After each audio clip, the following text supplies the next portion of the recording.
Hey guys, it's Myth here and welcome to my first Crusaders of Light video. So Crusaders of Light, it's a new MMORPG open world game that's created by NetEase, a Chinese gaming company. So it's been soft launched in Australia and a few other countries for more than 2 months now.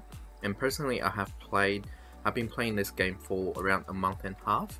I see it's got a lot of potential, and yesterday they announced that the global launch date will be on the 13th of July. So US, Europe and other continents players will be able to play the game on their own server on that date. So I thought to quickly make this video just to gather all the information for newer players who's currently playing on Australian server, and also to help the players who are planning to go play on the global servers. So this video is not going to be much of gameplay, as I just try to fit in as much information as I can in the shortest time I can. If I speak too fast, I'll try to put the list I talk about in the description below so you can go have a look.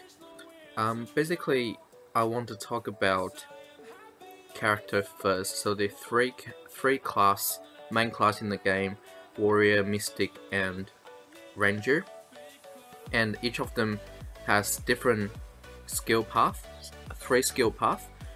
So it's very important to make sure which skill path you want to choose from the get-go, because it requires experience points to level up different skill path and the skills within the skill path. So you want to use all the experience points into one skill path. So here I choose Scout. Basically, Scout is the DPS tree in the Ranger class. The other class being Forest Guide and Animal Tamer. Forest Guide, I suggest no one to choose them because it's a pure PvP class, and PvE is very important, especially in the early game. Tamer is a very good class. It's a supporting class. It has a AoE damage buff for 5 people in the party, and it's a lot less expensive to gear as it's a support class. So I highly suggest people, especially if you're free to play, to go with Tamer. But most people like me will choose the pure DPS class, which is Scout. It's fair enough, but just remember it's fairly expensive to gear the DPS class in this game. So that's the path. Secondly, rune upgrade. So there are how many? 12 different kind of runes, and there are 2 runes under each of the main ones. So basically each one will upgrade different skill of yours. You have to pick the correct one for you and upgrade those first. For Scout, I'll just give you an example. The most important ones I think is the Blessed Arrow damage, the Razor damage and Relentless damage. And for the yellow rune, you probably want the Rallying Cry damage. So that's the most important 4 skills for Scout. Active skills, so there are 1, 2, 3, 4, 8 active skills per class, and you can equip 4 at a time. And they can be level up to level 40 max. But if you have legendary equipment, you can increase the max level to, I think, level 80. Life skills. The 2 types of life skills in the game: plant collection and ore mining. You can only choose one at a time. It doesn't really matter which one you choose. It doesn't really grant you a lot of gold because the restricted trading system. But every day you can come to the guild property here. You can see a lot of mines on the right hand side and a lot of plants on the left hand side. You can collect any of them. Because I chose plant collection life skill, so I'm collecting plants. As you can see, each collection gives you around 60 gold, and it will use up 10 stamina right here. You can refill your stamina just by doing daily stuff every day. So I think it gives you around 300 stamina a day, and if you use all the stamina on collecting plants or ores, you can get more than 1000 gold a day just doing that. Okay, so that's skills pretty much I have covered. Let's just talk about the daily stuff you need to do in this game, especially after level 45 to progress faster and further into the game. Firstly, look at the events. So trial quest, you can do them 80 times a day. Will give you rewards for the 80 times. The first 20 times will give you gold, silver, experience, and skill experience.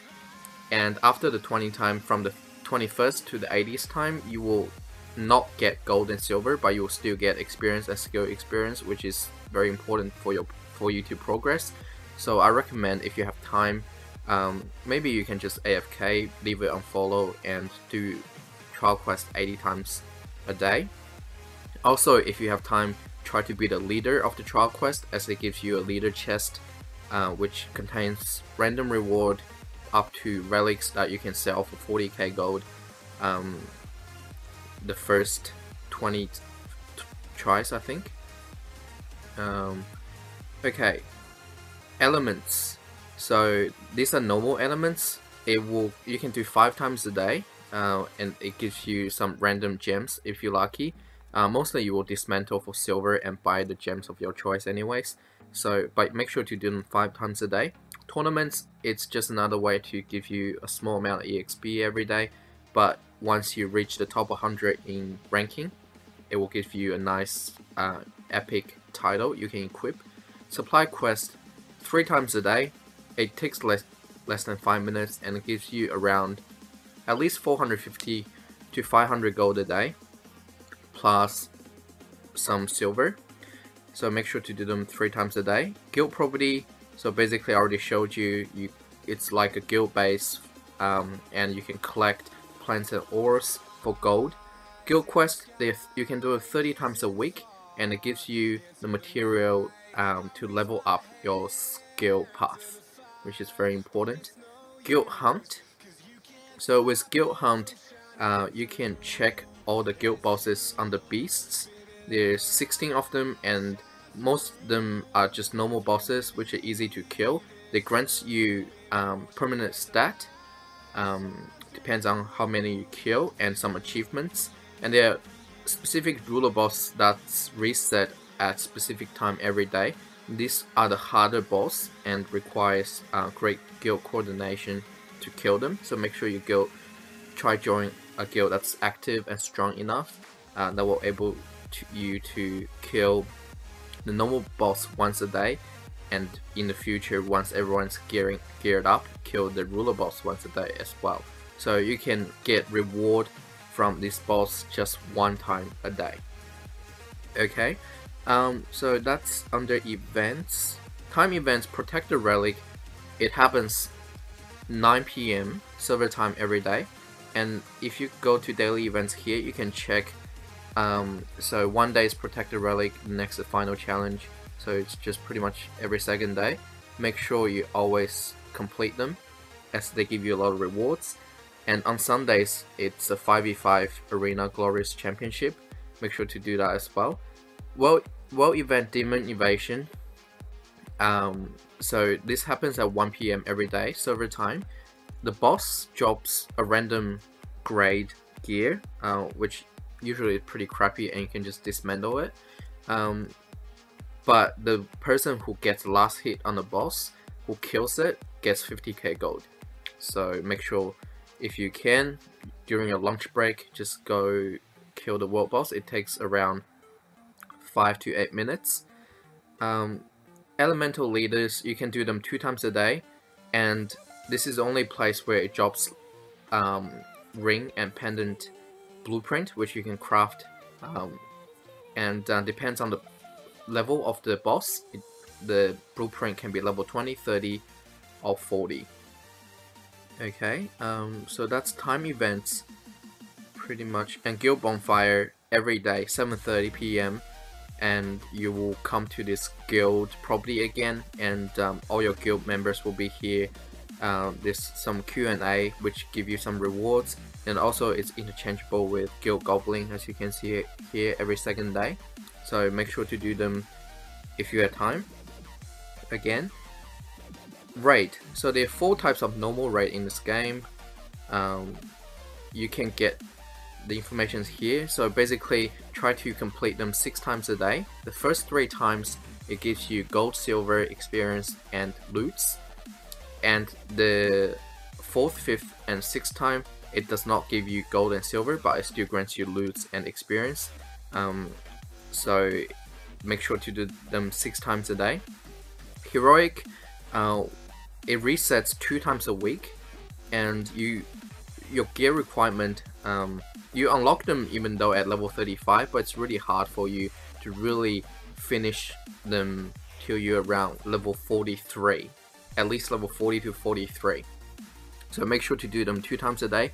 As you can see, they drop set gears which you can use at level 45, and also Frost Heart is to upgrade legendary equipment, and Courage Medal. Talking about Courage Medal, then we have to talk about the reputation task. So basically, as you progress, as you level, you will unlock different reputation within the game, and there are quests each day you can complete to up the reputation. But remember, even though there are so many quests, only the first 2 quests count towards the reputation that gives you reward. The other quest you do after the first 2 times will not give you reward. So choose carefully what you need first according to the reputation shop.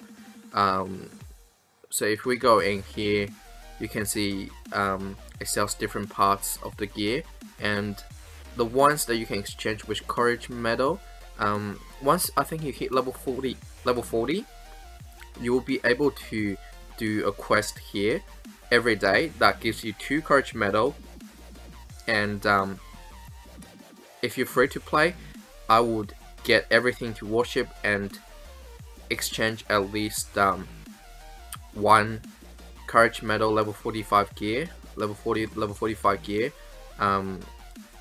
and after that, depends what class are you. Say I am Scout, I'm DPS. So for DPS, there are certain set gears you can see here. Bloodthirst gear for body armor and pants, which is Windtalker here, and shoulder parts. So these 3 parts gives you a chance to receive Bloodthirst gear. As you can see, if you go to my equipment, I have my body armor, blood drinker, and my shoulder. It's only grade A and grade B, but I'm trying to exchange every 3 days for a higher grade. So that's pretty much reputation task. Team raids. These are the harder raids. Fort Desolation is a 40-person raid. You can unlock it at level 20. It's pretty simple actually, especially the normal one.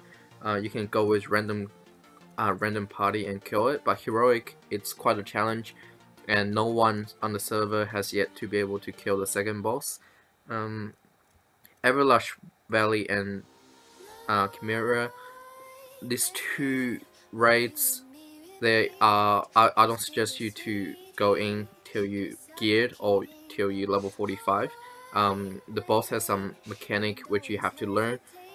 Also another thing is, once you join a good guild, if you don't meet the requirement, I really don't like people keep asking for others to help them in these raids when others can barely pass the raid themselves, and you just die, you know, after the first mechanic. I don't think it's fair for other people. So I suggest you to participate in these team raids once you get enough. Burning Skyblaze Village, no one has really yet to complete the first boss. It's pretty hard, but the first 3 team raids, I suggest you to try to go in with random team or guild team and start learning mechanic once you hit around level 45. So that's pretty much the adventure part.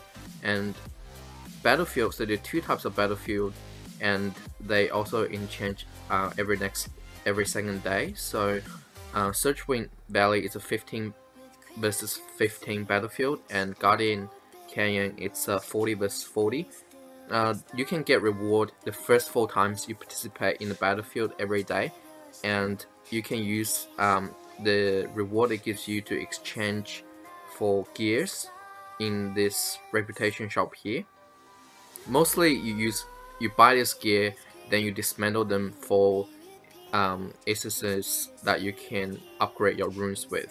So if you have time, try to complete 4 times a day, or at least try to get 1 win from it every day. And even if you only get 1 win, I think you can almost exchange 1 gear every 3 days. And if you participate 4 days and you get, you know, 3 or 4 wins, I think you can exchange 1 gear every 2 days. Okay, so that's pretty much it. And achievements, as you can see here, it grants you permanent stats. It's particularly important if you are a DPS class. As you can see, it grants you crit rate and crit damage. The easiest way to get this up is under growth and go to adventure. So basically it asks you to kill the specific monsters 100 times, 1,000 times, and finally 10,000 times. You can just leave your tablet or phone on while you sleep and click on auto combat and wake up. You probably get 10 or 20 equipment achievement points. Personally, now I'm not really big on achievement because it's such a hard grind after 5,000 points. I just normally let it, you know, come to me. So that's achievement. Trade. Also, once you hit level 40, I suggest you to, as soon as possible, get level 40 rare gems. Get the full set. It will really improve your HP and damage in the game. The medal here, you can get 500 medals a day, helping lower level class in any content of the game. And you can use the medal to buy all this stuff. It's pretty easy to get 500 a day actually. Just go to the lowest dungeon and invite 2 lower level players, and you can get 100 just through one single dungeon run. Item more. I don't want to talk about these items in this video, and I think that's pretty much the stuff I'm going to cover in this video. And lastly, with the gears you get, if you're free to play, if you go to equipment menu, you can see this forge. So basically on the forge, this is to use blueprints with materials, and you can forge the gear. Some of them is very costly, and with free to play, it's very hard to gain the blueprints as well as material. But I suggest for your main hand weapon, you will always want to craft with a level 40 blueprints. Sometimes you get lucky, even the first try you can get an epic weapon. It took me 2 tries to get my weapon. I was quite lucky. And also this is with put your gems in your gear. Reforge, so it costs chaotic shard to reforge. So basically you can see all these green stats. So each single reforge will give you random green stats.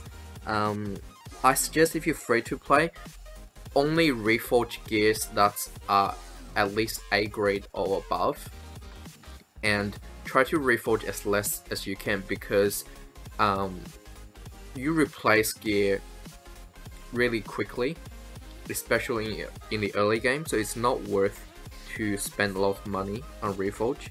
I personally, no one taught me that, and I spent, you know, I think more than 1.5 million or 2 million gold on this reforge. But now I'm saving gold to get the legendary equipment, which I will talk in another video. So that's pretty much it for this video. I hope you guys learned something, and make sure to check the description box for the list I put about the things I talked in this video. And also lastly, just a shout out to my guild, which is Alliance. It's number 5 on the guild list on Australian server, and we are recruiting active members to help us with harder guild hunt as well as harder raids. So if you're interested, just hit apply and send me a private message in game. As you can see, Myth7k, it's my in-game name. So that's pretty much for this video, and I'll see you guys in my next video. Bye.